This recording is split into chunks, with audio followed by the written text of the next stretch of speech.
Inaresto ng pinagsanib na puwersa ng Criminal Investigation and Detection Group, Antique Provincial Field Unit, katuwang ang matauhan ng 6th Special Action Battalion, Rapid Deployment Battalion ng PNP-SAF, at iba pang unit ng PNP ang isang suspect na kilala sa alias na Jessie sa Barangay Igtumarom, Aniniye, Antique noong September 7, 2025. Ang pag-aresto ay sinagawa sa bisa ng search warrant bilang 13-2025-EJ na nilabas ng Regional Trial Court Branch 11, 6th Judicial Region San Jose Antique noong Setyembre 5, 2025. Kaugnay sa paglabag sa Republic Act 10591 o ang Comprehensive Law on Firearms and Ammunition Regulation Act.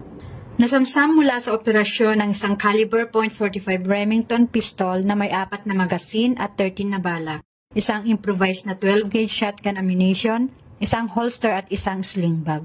Nasa Criminal Investigation and Detection Group, Antique Provincial Field Unit na ang kustodiya ng naarestong suspect at mga nakumpiskang kagamitan para sa kaukulang dokumentasyon at disposisyon.